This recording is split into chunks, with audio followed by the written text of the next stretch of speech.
Hello, my name is Lucas, this is Bit of Lit, and I would like to talk to you about Ali Benjamin's new novel, The Smash Up, which is about this sort of middle-aged Gen X man whose wife is in this feminist group, and she's a strong activist, and the group is called All Them Witches, and they have a daughter who has some issues with concentration and getting along with other people and focusing and all these things to the point where she has to take Adderall for that. And it's set in 2018 around the times of the Brett Kavanaugh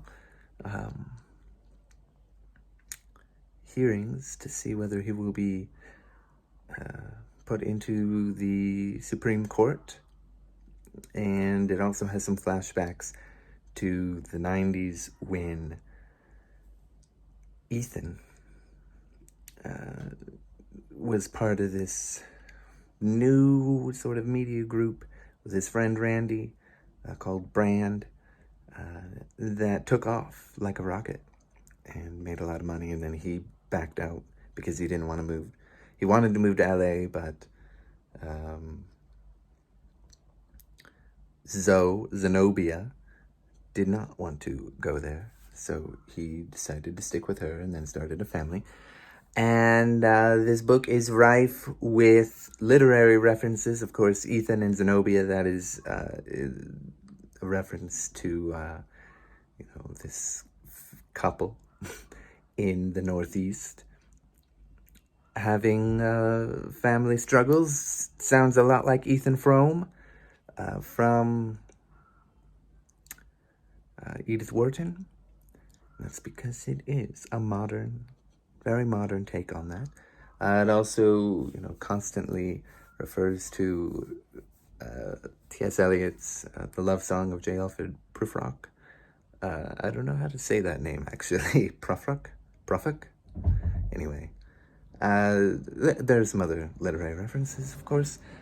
And yeah, in this, they have a live-in babysitter. They're sort of living off of some kind of residual checks coming in from Brand, which is in danger because Randy, the former partner of Ethan, has a very strong case coming up against him, sort of a Me Too case, because he was very inappropriate to some of the stars that they made. And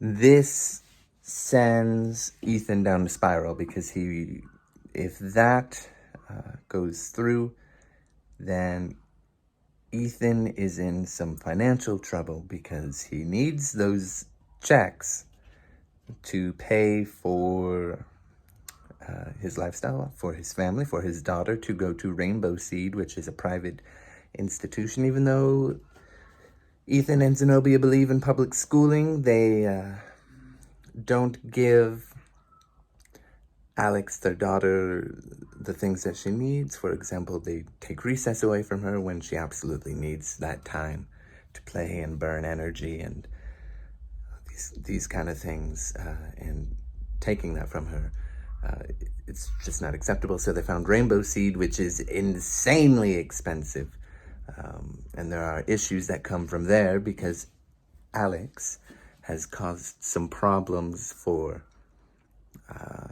the son of Shreya, another parent there, who has qualms with Alex and the parenting style of Zenobia in particular. They have a sort of meeting together with the principal, the person in charge of the school, which is just a riot. The book is, it's also full of politics of the past couple of years, and a lot of sort of feminist politics and modern struggles for millennials and Gen Xers and these kind of things. And in that case, if you're looking to read something that, is a bit of escapism, maybe don't read this book just because of that, if you want to escape from reality for a moment.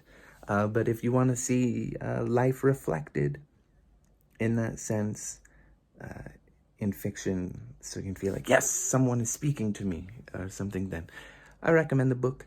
I forgot what I was saying. Yeah, there's this little parental conflict at Rainbow Seed between Alex and Shreya, and after that, not Alex and Shreya, Zenobia and Shreya, and after that, Zoe is quite frustrated, and through a series of this discussion shortly after, while they're in the car, she runs into some traffic cones and is pulled over by the cops, and by a cop, and the cop is willing to let her go.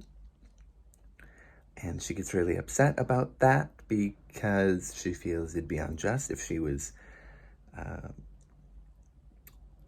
a woman of color or not in a family or, all these different things.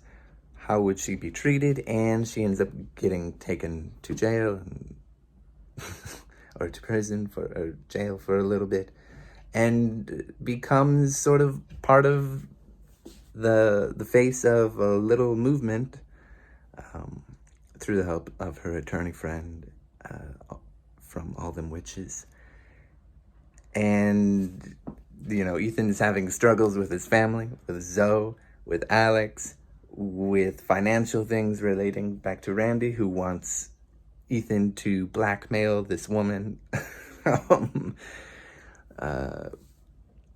And they have a live-in babysitter, Maddie, who is a millennial and working in the gig economy, taking $10 jobs at a time, hundreds of thousands of dollars in debt for a degree she didn't get.